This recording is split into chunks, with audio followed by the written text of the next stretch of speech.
Hello student, आप सभी को हमारे यूट्यूब चैनल आर स्टडी में सुस्वागतम। मैं आपका टीचर हीरामन राय।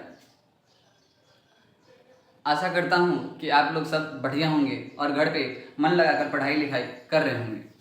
ठीक है, आप लोग क्लास 10 के बच्चे, बोर्ड एग्ज़ाम के कुछ महीने ही बाकी हैं। सब सब्जेक्ट धीरे धीरे कवर हो रही हैं, बट हमको बहुत तरह से लड़कों का कंप्लेन आता है।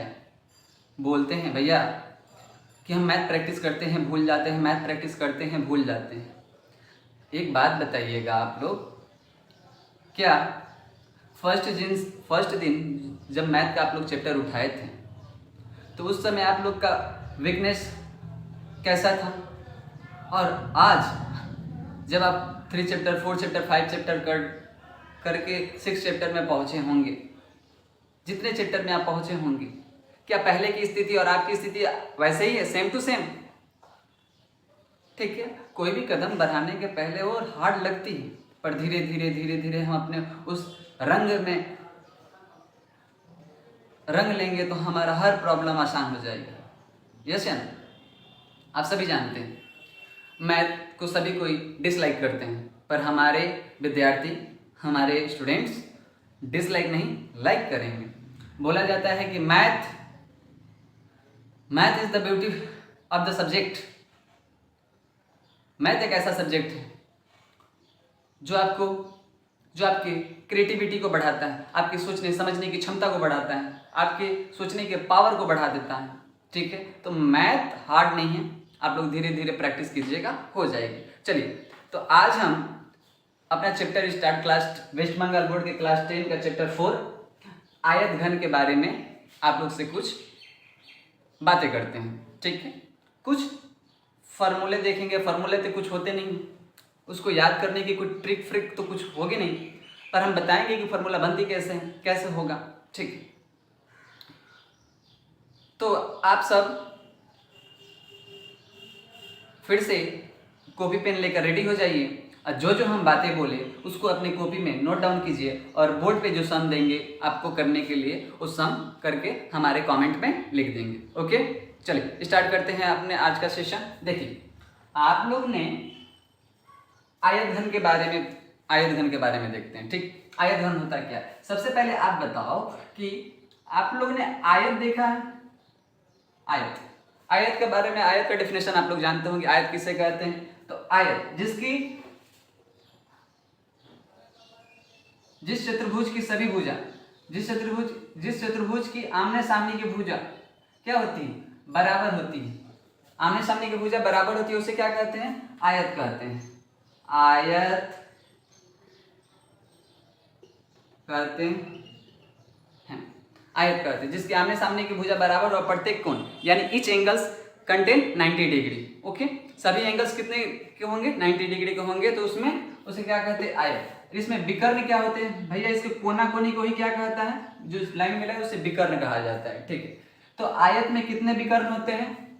आयत में कितने विकर्ण होते हैं? 2 विकर्ण होते हैं। ओके, आयत में 2 विकर्ण होते हैं। ठीक है, आप लोगों ने आयत का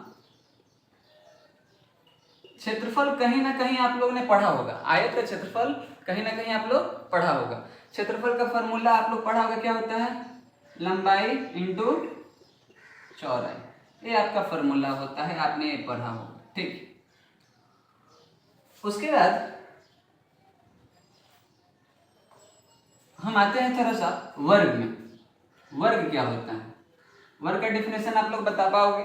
यस, किसे कहते हैं वर्ग? जिसकी सभी भुजा क्या होगा? समान होगा। Each angles are same, then we can say that this is square, यानी इसको क्या कहते हैं? वर्ग कहते हैं। ठीक है, सभी भुजा क्या होंगे? बराबर होंगे। अगर एक एंगल 5 तो ये भी 5, ये भी 5 और ये भी 5, सभी भुजा क्या होंगे? बराबर होंगे, तो उन्हें क्या कहेंगे हम लोग? वर्ग कहेंगे, वर्ग कहते हैं। सभी भुजा बराबर होंगे तो उसे क्या कहेंगे? वर्ग कहेंगे। ठीक है, अब देखते हैं हम कि वर्ग का क्षेत्रफल का फॉर्मूला क्या हो जाता है। फॉर्मूला वर्ग का क्षेत्रफल का फॉर्मूला क्या हो जाता है, सभी ने देखा होगा। क्या होगा फॉर्मूला? हाँ, वर्ग का क्षेत्रफल का फॉर्मूला क्या हो जाएगा? कुछ नहीं, किसी भी क्षेत्रफल, लंबाई गुना चौड़ाई। तो लंबाई मान लीजिए इसका ए होगा, या लंबाई एक भुजा होगा, एक भुजा, फिर गुना लंबाई गुना चौड़ाई। चलिए, लंबाई गुना चौड़ाई, लंबाई भी ए हो सकता है, लंबाई बोलिए 5, तो चौड़ाई भी 5, यानी अगर ये भुजा की लंबाई ए तो दूसरे भुजा की लंबाई ए, तो फार्मूला क्या निकल जाता है, ए स्क्वायर। वर्ग इकाई बोला जाता है, क्षेत्रफल की इकाई वर्ग इकाई होती है, यानी स्क्वायर में होता है। ठीक है, यानी आप लोगों ने देखा कि आयत का क्षेत्रफल का लंबाई गुना चौड़ाई और वर्ग का क्षेत्रफल, वर्ग में सभी भुजा बराबर होते हैं और आयत में आमने सामने की भुजा विपरीत भुजाएं बराबर होती हैं, आप जानते हैं। ठीक है, चलिए देखते हैं। इतने जानते हैं, इतने में सिर्फ आपके दो भुजाएं देखने को मिला, एक लंबाई मिला और एक चौड़ाई मिला। यस, पर अब हम जो चैप्टर में पढ़ते हैं वो देखते हैं क्या है। इसमें घन है, जिसमें लंबाई चौड़ाई और ऊंचाई आपको तीनों देखने को मिल जाएगी। ठीक है, तो इसको भी देख लेते हैं हम। इसे क्या बोलते हैं, देखिए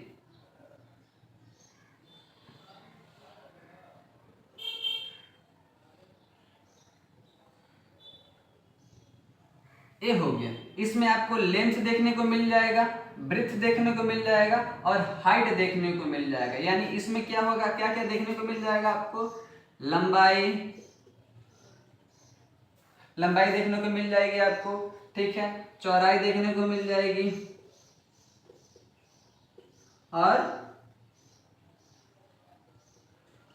ऊंचाई देखने को मिल जाएगी। ठीक, इसमें आयत इसको जब बाबू इसकी लंबाई चौड़ाई अलग अलग होती है, यदि लंबाई चौड़ाई और ऊंचाई तीनों अलग अलग हो तो उसे कहते हैं, जब लंबाई चौड़ाई और ऊंचाई तीनों अलग अलग मैग्नीट्यूड का, अलग अलग वैल्यू का हो, जैसे लंबाई 5 हो गया, चौड़ाई 4 हो गया और ऊंचाई 3 हो गया, तो सभी का अलग अलग वैल्यू हो, अगर ऐसे देखने को मिल जाए तो इसे कहते हैं आयत घन। कौन सा घन?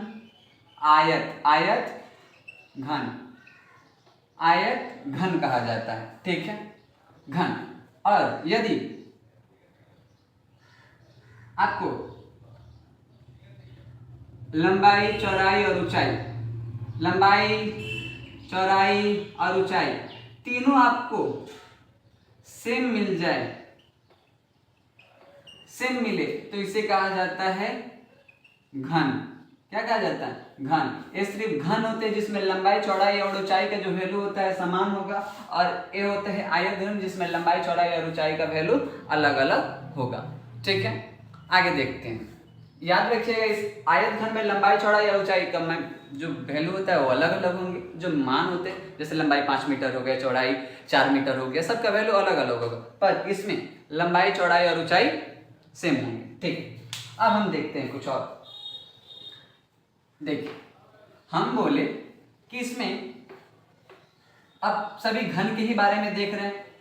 ठीक है, हम नॉर्मली सभी को घन ही बोलते हैं। ठीक है, अब उसके लेंथ के ऊपर उसको आयत घन और घन के रूप में डिवाइड कर दिया है, दो भागों में बांट दिए हैं। ठीक है, हम बोले एक घन में तलों की संख्या कितनी होती है? तल मतलब होता है सरफेस।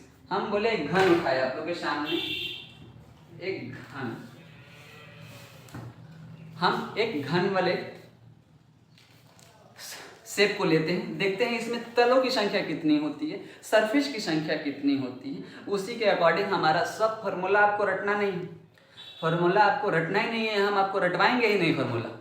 ठीक है, कंसेप्ट बताएंगे। Math is a conceptually subject. Okay, अगर रट लिए तो गए और कंसेप्ट समझ गए तो 100 पर। ओके, चलिए, तो इसमें देखिए सरफेस की संख्या कितनी है, गिनिए आप। सरफेस, सतह की संख्या कितनी है?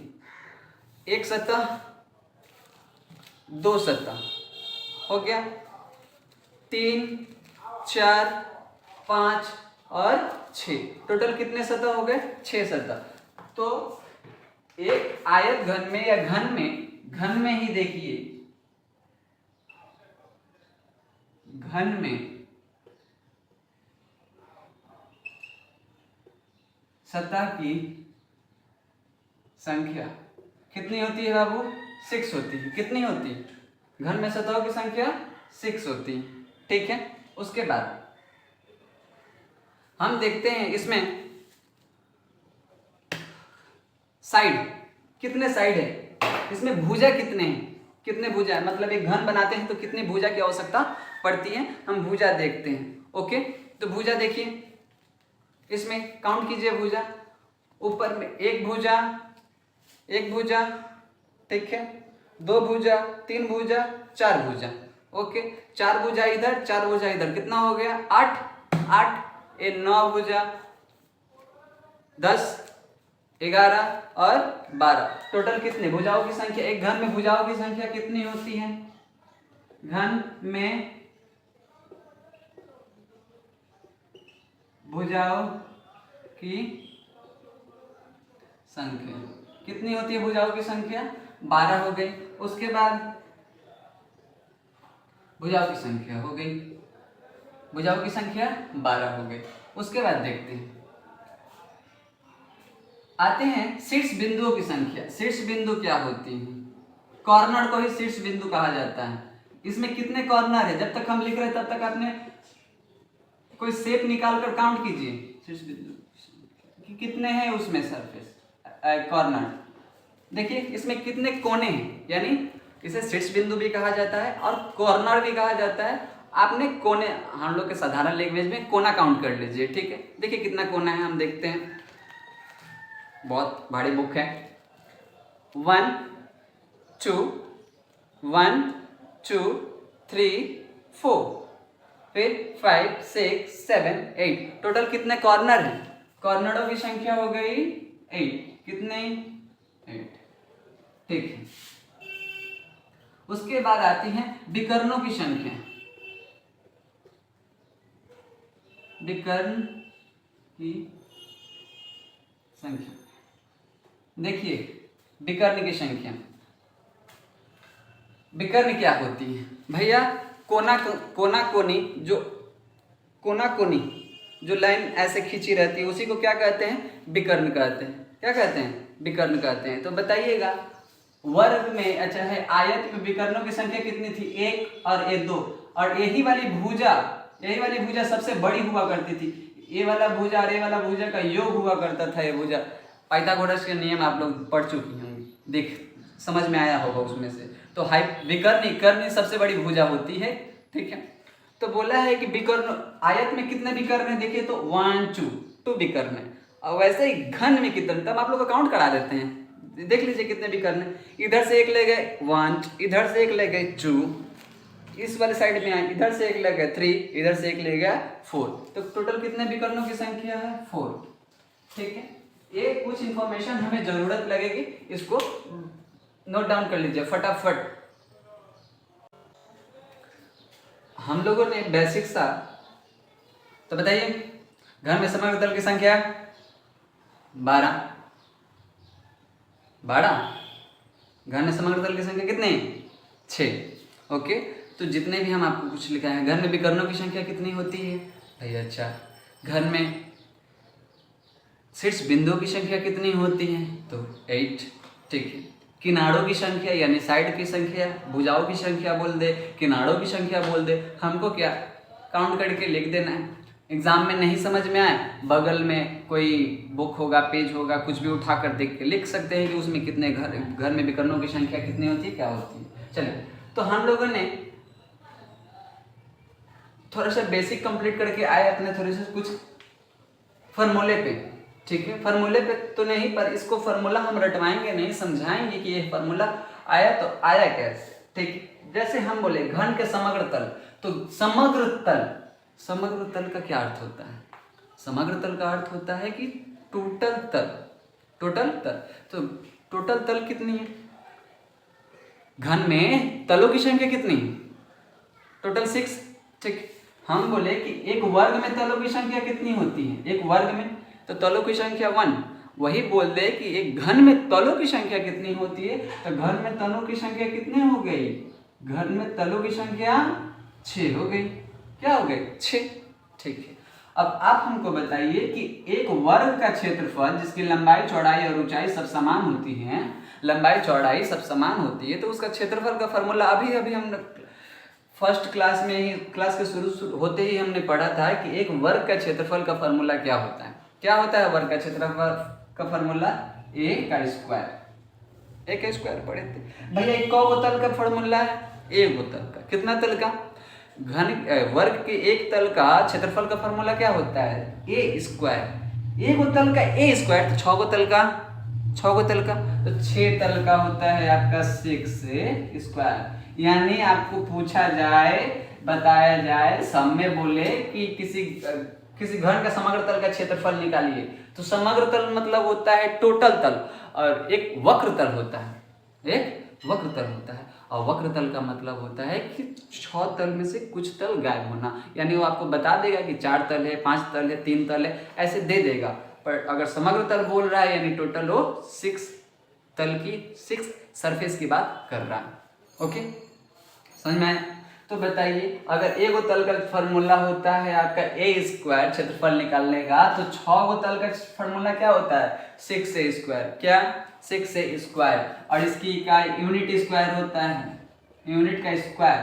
क्योंकि यदि हम मान लीजिए लंबाई 5 सेंटीमीटर और चौड़ाई 5 सेंटीमीटर, 5 तो 25 हो गए, और सेंटीमीटर और सेंटीमीटर को मल्टीप्लाई कीजिएगा तो क्या हो जाएगा? 2 सेंटीमीटर है तो सेंटीमीटर का स्क्वायर। वैसे लिए इसलिए हम यहाँ पे यूनिट का स्क्वायर लिखे। तो बताइए, फर्स्ट घन का समग्र तल का क्षेत्रफल का फॉर्मूला आपको सीखना पड़ा, रटना पड़ा? नहीं ना? तो आपके कंसेप्ट के अकॉर्डिंग है। जैसा आपका कंसेप्ट रहेगा आप सम को भूल नहीं सकते, फॉर्मूला को भूल नहीं सकते। हम आपको आगे भी बताए कि math is a conceptual subject, not रटने वाला है। ओके, कंसेप्ट आ गई तो कुछ भी बना सकते हैं। ठीक है, आइए, घन का आयतन। आयतन का फर्स्ट ऑफ ऑल मतलब क्या होता है? आयतन मतलब क्या? जगह घेरना। कोई भी चीज कितना जगह घेर रहा है। ठीक है, आयतन का मतलब क्या? कोई भी चीज कितना जगह घेर रहा है। तो भैया जगह अगर एक तल है तो वो क्षेत्रफल निकलता है। अगर यही घन रहे, एक बक्सा रहे, तो एक बक्सा में कितना रसगुल्ला रख दे, एक बक्सा में कितना रसगुल्ला रख दे, हैं, कितना मिर्ची भर दे, कितना चीनी रख दे, तो वो आयतन निकल गया। एक बोतल में कितना पानी रख दे, तो 1 लीटर 2 लीटर, वो पानी बोतल नहीं काउंट करते हैं, पानी को काउंट करते हैं। वो कितने, मतलब 1 लीटर पानी, यानी उसमें एक बोतल की, बोलते हैं 1 लीटर का बोतल लाओ। 1 लीटर का बोतल लाओ का मतलब क्या होता है कि उस बोतल में 1 लीटर जल अट जाएगा। ठीक है, यानी कोई भी तरल चीज, कोई भी लिक्विड चीज को लीटर में देखा जाता है। ठीक है, तो एक बात बोलिए, आयतन का मतलब ही क्या होता है? जगह घेरना। आयतन का मतलब ही जगह घेरना, कुछ नहीं। अगर एक तल है तो हम लोग नीचे बैठ के देखिएगा, नीचे इसको परिधि कहा जाता है, इसको परिधि कहा जाता है। बाहर वाले को एरिया को परिधि कहा जाता है, अंदर वाले एरिया को क्षेत्रफल कहा जाता है। तो अंदर वाला, अगर एक तल में अंदर वाला क्षेत्र, एक तल में अंदर वाला अगर भाग को घेर रहा है तो क्षेत्रफल निकालेंगे। वही 6 तल में पूरा भाग घेरेगा, पूरा भाग घेरेगा 6 तल में, ऊपर भी घेरेगा। ठीक है, तो आप बताइए, नीचे जब घेरते थे तो लंबाई गुना चौड़ाई लिखते थे। हाँ, नीचे जब नीचे वाले सरफेस को, यानी एक तल पे अगर घेरता था तो इसको लंबाई गुना चौड़ाई निकालते थे। अब वही आ गया, हाइट भी आ गया। अब ऊपर में भी जगह घेरेगा। हाँ, पहले एक तल पे थे तो इसका निकाल लिए, अब ऐसे आ गया तो ऊपर भी तो जगह घेरेगा ना, तो इसका भी लंबाई गुना चौड़ाई होता है। नीचे वाला तो निकाल ली, अब उसमें कुछ नहीं, आप सिर्फ हाइट यानी ऊंचाई से गुना कर दीजिए और आपका आयतन निकल जाएगा कि कोई भी चीज उसमें कितना अटेगा, कितना रहेगा। ओके, चलिए, तो देखिए, हम कुछ नहीं पढ़ा, हमने कुछ जानता ही नहीं। घन का आयतन का फॉर्मूला क्या होता है? तो घन का आयतन का फॉर्मूला किसी लंबाई गुना चौड़ाई गुना ऊंचाई, यही होता है। अब आप बोलिए, अरे आप बोलिए, अरे आप बोलो कि घन में लंबाई भी होता है समान, चौड़ाई भी होता है समान, और ऊंचाई भी होता है समान। देखें तो हमने क्या देखा कि घन का लंबाई भी समान होता है, चौड़ाई भी समान होता है, ऊंचाई भी समान होता है। यानी हम ये बोल सकते हैं कि लंबाई ए भुजा ए, बी यानी बी का लेंथ भी ए और एच का लेंथ भी ए, यानी सभी, यानी ये अगर लंबाई 5 तो चौड़ाई भी 5 और ऊंचाई भी 5, यानी सब क्या हो जाएगा, सेम हो जाएगा। तो आप बोलो इसका क्या हो जाएगा, ए यानी ए का क्यूब। तो बताइए कि घन के आयतन का फॉर्मूला क्या हो जाता है, घन के आयतन का फॉर्मूला क्या हो जाता है, आप लोग बोलिए, लंबाई गुना चौड़ाई गुना ऊंचाई। तो लंबाई भी कितनी है ए और चौड़ाई भी कितनी है ए, यानी सभी का क्यूब, और इसका यूनिट क्या होती है, तो इसका यूनिट अगर देखिए, लंबाई 5 सेंटीमीटर, चौड़ाई 5 सेंटीमीटर, ऊंचाई 5 सेंटीमीटर, तो ये वाले तो मल्टीप्लाई हो गए 125 हो ही जाएंगे, सेंटीमीटर 1 सेंटीमीटर 2 सेंटीमीटर 3, तो टोटल सेंटीमीटर का पावर कितना हो जाएगा, सेंटीमीटर 3। तो हमेशा याद रखिएगा कि आयतन की इकाई क्या होती है, आयतन का इकाई क्या होती है, यूनिट का क्यूब, यानी इकाई का क्यूब। सभी को समझ में आ रहा है, सभी को समझ में आ रहा है। चलिए आगे बढ़ते हैं। अब हम बोले घन के विकर्ण की लंबाई, घन के विकर्ण की लंबाई, तो घन के विकर्ण की लंबाई एक छोटा सा फॉर्मूला होता है, अगर वो आपको याद रहे तो सही है। चलिए घन के विकर्ण की लंबाई फॉर्मूला निकालने के पहले हम थोड़ा सा आयत घन के समग्र तल का क्षेत्रफल, इसका हम अभी बता रहे हैं, ये आप लोग खुद से निकालोगे, हमको निकालने की जरूरत नहीं पड़ेगी, ठीक है। हम बोले हैं ना कि आपको एक भी सवाल रटाएंगे नहीं तो नहीं रटवाएंगे, ओके। तो ये देखिए घन के विकर्ण की लंबाई हम देखेंगे, पर आते हैं आयत घन के समग्र तल का क्षेत्रफल। हम बड़े घन का समग्र तल का क्षेत्रफल, अब आ गया आयत घन। आयत मतलब क्या, जिसकी लंबाई चौड़ाई और ऊंचाई तीनों अलग अलग होगी, जिसकी लंबाई चौड़ाई ऊंचाई तीनों अलग अलग होगी, बोलिए मेरे साथ, जिसकी लंबाई चौड़ाई ऊंचाई तीनों अलग अलग होगी।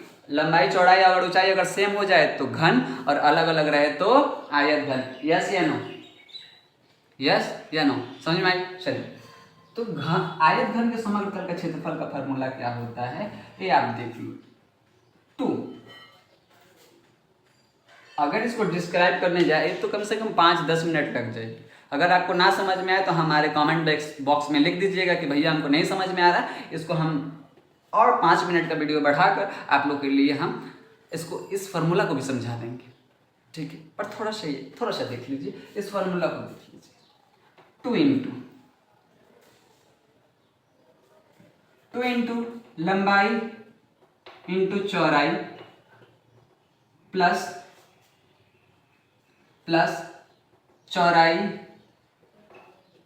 इंटू ऊंचाई प्लस लंबाई इंटू ऊंचाई, लंबाई इंटू ऊंचाई। ये मतलब ऊंचाई है, आप लोग लिख पाओगे, लंबाई इंटू ऊंचाई। जहां भी आपको मिले कि आयत घन के समग्र तल का क्षेत्रफल निकालिए और आपका लंबाई चौड़ाई ऊंचाई तीनों आपके क्वेश्चन पेपर में दे दिया रहेगा, तो आप कौन सा फार्मूला बैठा दोगे, सामने 2 रखोगे, लंबाई गुना चौड़ाई इंटू चौड़ाई गुना ऊंचाई इंटू लंबाई गुना चौड़ाई, 2 इंटू लंबाई गुना चौड़ाई प्लस चौड़ाई इंटू ऊंचाई प्लस लंबाई गुने ऊंचाई, ये आपका फार्मूला होता है। इसका भी क्षेत्रफल है, इसका इकाई क्या होगी, इसका इकाई यूनिट स्क्वायर होगा, यानी वर्ग इकाई होगी, वर्ग यानी पावर में 2, ठीक है। आते हैं हम थोड़ा सा आयतन की तरफ। अब बताइए आयत घन का आयतन का क्या फार्मूला है, बताएं। आयतन क्षेत्रफल में एस से गुना कर दीजिए, हाइट से गुना कर दीजिए, तो आइए आयत लंबाई गुने चौड़ाई, ओ माय गॉड, लंबाई गुना चौड़ाई गुना ऊंचाई, एक इसका फार्मूला हो गया। लंबाई चौड़ाई गुना तीनों अलग अलग होते हैं तो तीनों अलग अलग लिखें, सेम नहीं लिखें, ओके, समझ में आई। तो लंबाई गुना चौड़ाई गुना ऊंचाई तीनों अलग अलग होती है, ठीक है। तो यहाँ पे इसका भी इकाई क्या होगा, यूनिट का पावर 3, पावर बता दिए हैं। यहाँ पे बताए आयतन का पावर, आयतन की इकाई क्या होती है, पावर 3, और आयतन का इकाई भी क्या होता है, पावर 3। अब आते हैं आयत घन के विकर्ण की लंबाई। विकर्ण की लंबाई, आयत घन के विकर्ण की लंबाई कुछ नहीं होता है, कुछ नहीं होती। अब हम बता रहे क्या होती है। चलिए घूमटा उड़ा दीजिए बबुआ को, दुल्हनी को घूमटा उड़ा दीजिए, यानी इसके ऊपर क्या चढ़ा दीजिए, रूठ, ओके। रूट ओवर आपका होता है लंबाई का स्क्वायर प्लस चौड़ाई का स्क्वायर प्लस ऊंचाई का स्क्वायर। एल मतलब लेंथ, बी मतलब ब्रेथ और एच मतलब हाइट। ठीक है, ये होता है कि अगर हम सब लंबाई चौड़ाई ऊंचाई दिया रहे तो बोलेगा विकर्ण की लंबाई, मतलब इसकी लेंथ ज्ञात करना होगा। तो किस फॉर्मूला लगा देंगे? कुछ नहीं लगाना होगा। लेंथ की इकाई हमेशा किस में होती है? इकाई में ही होती है, यानी सेंटीमीटर रहेगा तो सेंटीमीटर, किलोमीटर रहेगा तो किलोमीटर और मीटर रहेगा तो मीटर। ओके, तो इसमें भी क्या हो जाएगा? Root over L square plus B square plus S square, इसका यूनिट।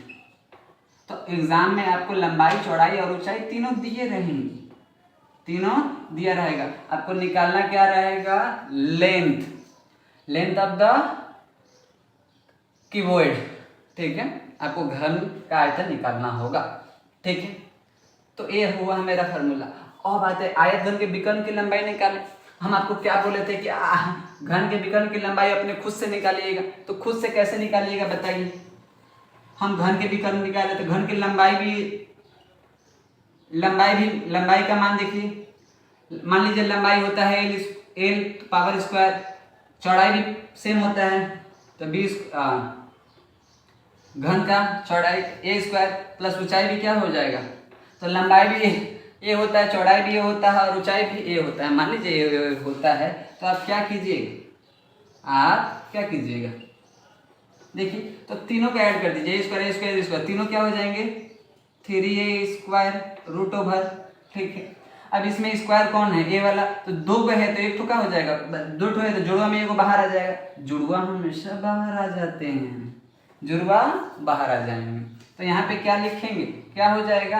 ए रूट 3।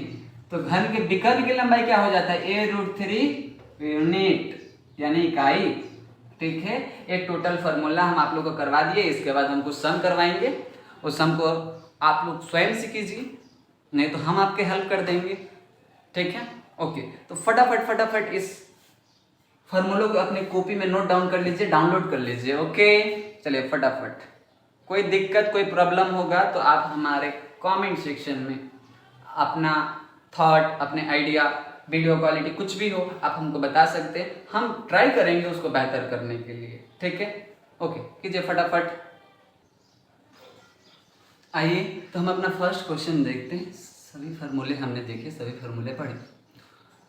धीरे धीरे हम अपने सवाल की तरफ बढ़ रहे हैं। ठीक है, बेसिक से करेंगे, हाई लेवल तक सवाल करेंगे, एक भी सम छूटेगा नहीं। और ऐसे देखिए एग्जाम में क्या होता है कि सम तो वही आती हैं, बट उसका जो डिजिट होते हैं, डिजिट जैसे यहाँ पे दिया है आपको 5 सेंटीमीटर हम दिए, ठीक है, वो आपको दे दिया 8 सेंटीमीटर। ठीक है, तो सब सम वही रहते हैं, वही कंसेप्ट रहते हैं।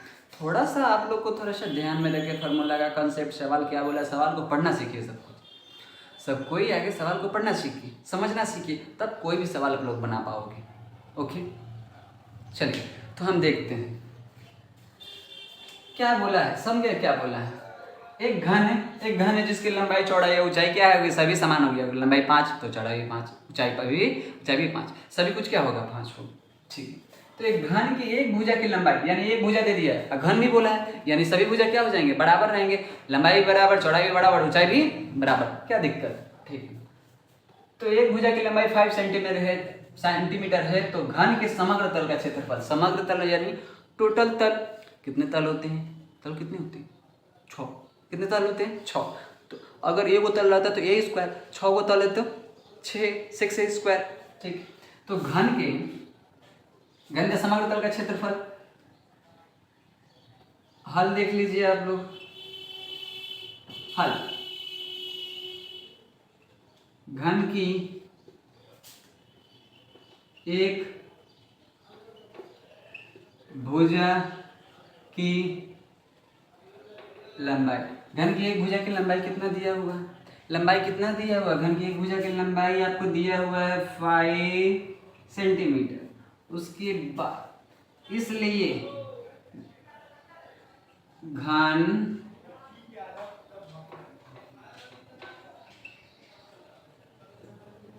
के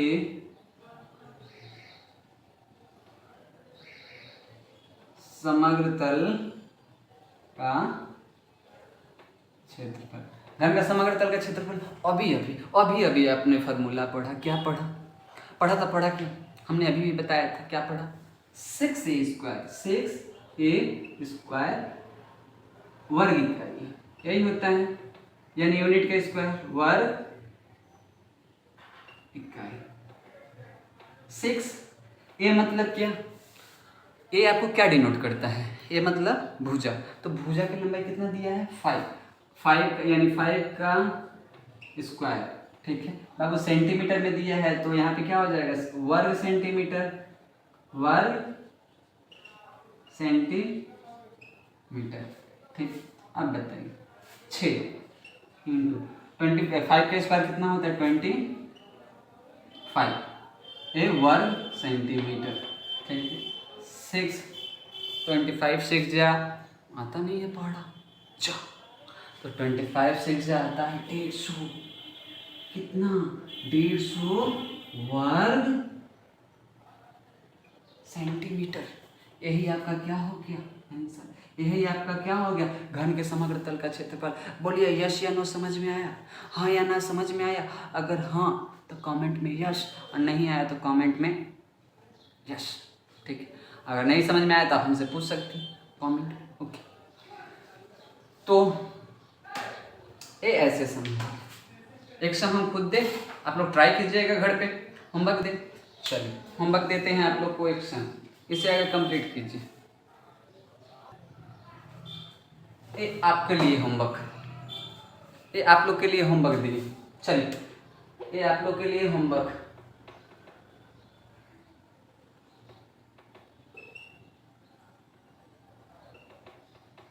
क्या बोला है? एक घन की एक भुजा की लंबाई 27 सेंटीमीटर है, तो घन के समग्र तल का क्षेत्रफल ज्ञात कीजिए। कुछ नहीं है, वहाँ पे हमारा 5 दिया था तो 25 कर दिए थे, आप कर दिया है 27, तो 27 का आप स्क्वायर कर दीजिएगा, 6 से मल्टीप्लाई कर दीजिएगा, आपका आंसर आ जाएगी। यस या नो? आपकी आंसर आ जाएगी, ठीक है। इसका भी फार्मूला तो कुछ फार्मूला है, फार्मूला जाने नहीं ना जाने, तो हमारा फार्मूला से नाता नहीं है, हमारे कंसेप्ट से नाता है, ठीक है। कंसेप्ट क्लियर तो हमारा हर एक सवाल भी क्लियर, ओके। इस सम को कीजिए फटाफट अपने कॉपी में नोट डाउन। अभी अगर आ जाए आंसर तो कमेंट में आंसर करिए फटाफट, ओके। चलिए हाँ, तो आते हैं धीरे धीरे अपने सेकंड नंबर सम पे। सेकंड नंबर सम क्या बोला है? आप पढ़िए, अब पढ़ के अगर आप सॉल्व कर लीजिएगा तो हम समझेंगे कि मेरा जो फार्मूला बताए हैं वो आपको समझ में आए। इसके बाद इस सम को हम सॉल्व कर रहे हैं, 1 मिनट का समय दिए, आप सॉल्व करिए और हमारे कमेंट सेक्शन में इसका आंसर दीजिए, ओके। फटाफट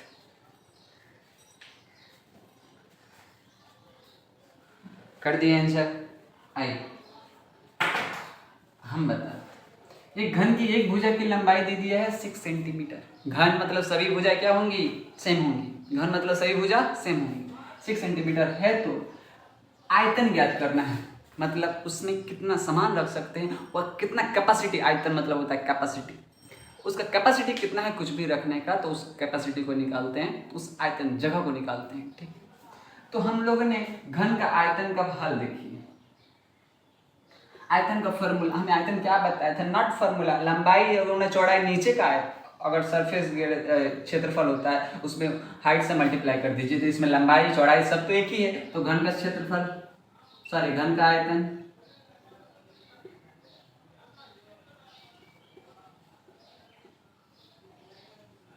घन का आयतन क्या हो जाएगा?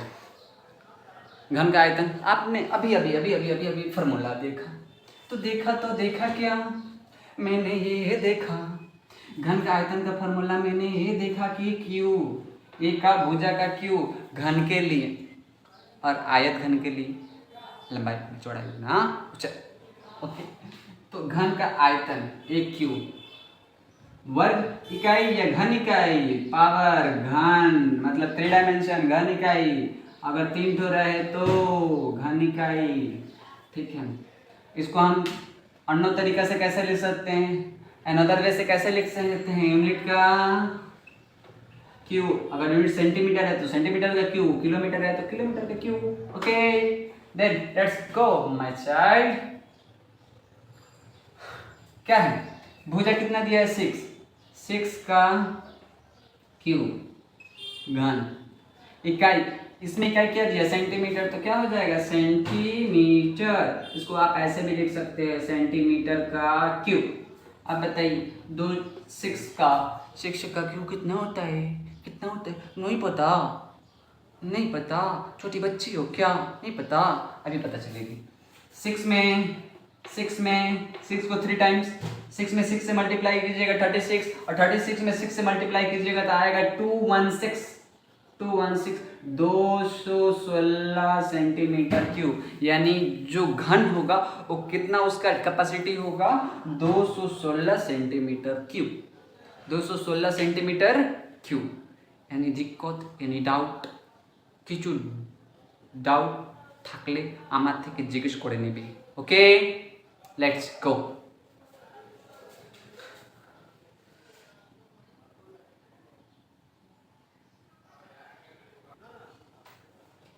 ये सब आपके लिए ये होमवर्क फटाफट ये होमवर्क को डाउनलोड कीजिए अपनी कॉपी में। ये होमवर्क करके हमारे कमेंट सेक्शन में इसका आंसर बताइएगा सभी कोई। एक घन की एक भुजा की लंबाई 10 सेंटीमीटर हो तो आयतन ज्ञात कीजिए, मतलब वो कितना कैपेसिटी, उसका आयतन क्या होगा, आयतन को क्या करना है, ज्ञात करना है। ओके फटाफट फटाफट फटाफट चलिए।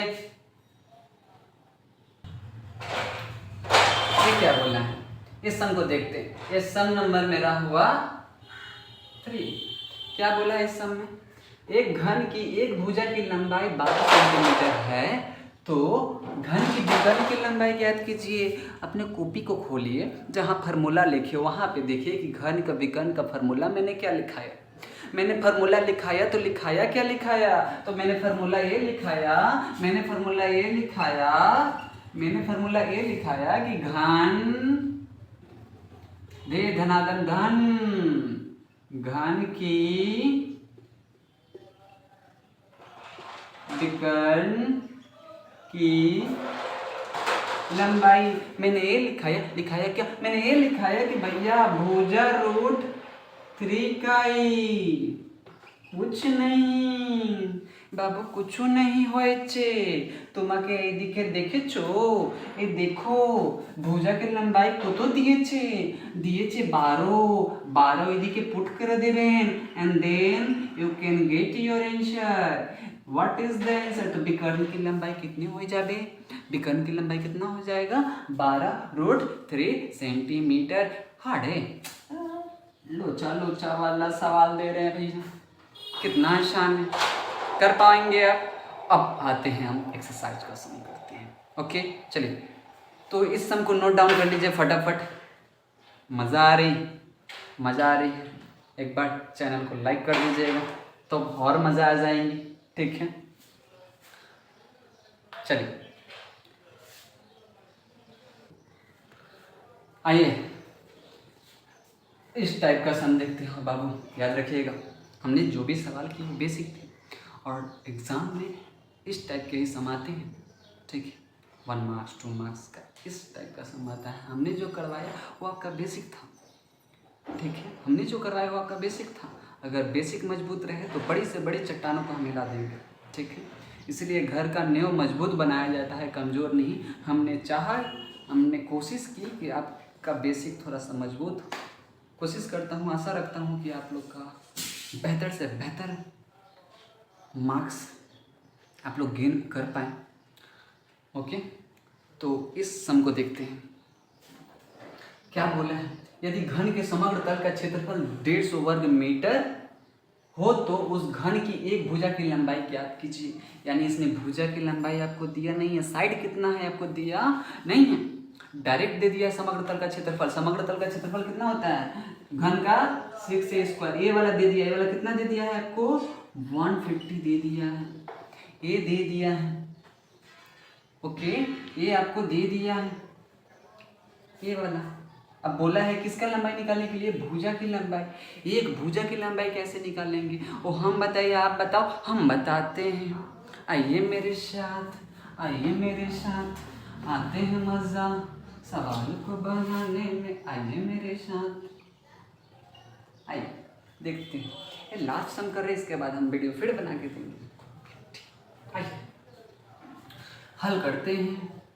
क्या बोला है, यदि घन के समग्र तल का क्षेत्रफल 150 वर्ग मीटर है तो उस घन की एक भुजा की लंबाई, तो आप लोग मान लो, अरे मान लो कि घन की एक भुजा की लंबाई ए सेंटीमीटर होगी। मान लिए, चलिए मान लीजिए, माना घन की एक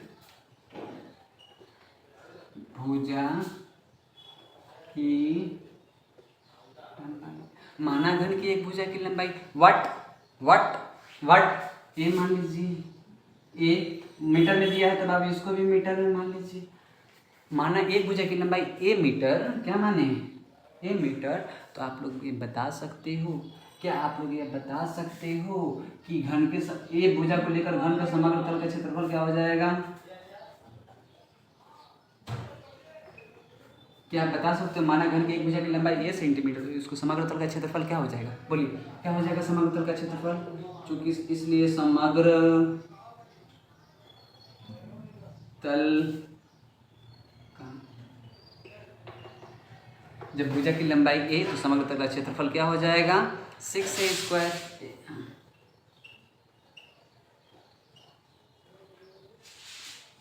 अब बताओ मेरे लाल, एक समग्र तल का क्षेत्रफल मैंने खुद से निकाला और एक समग्र तल का क्षेत्रफल आपके क्वेश्चन में दिया है। एक समग्र तल का क्षेत्रफल ए और एक समग्र तल का क्षेत्रफल ए, हाँ दोनों दिया है।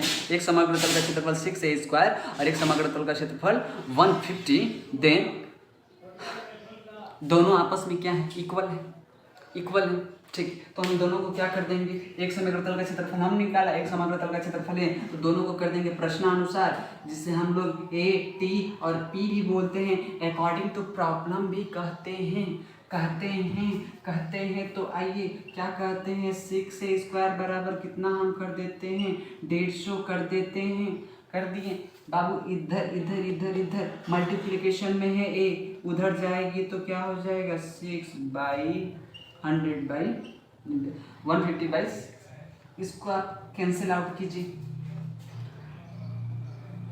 6 दूना 12, 6 दूना 12 और 6 5 30, यानी आपका क्या आ रहा है यहाँ पे देखिए, ए का cube equal to 25, not A का क्यू, ए स्क्वायर।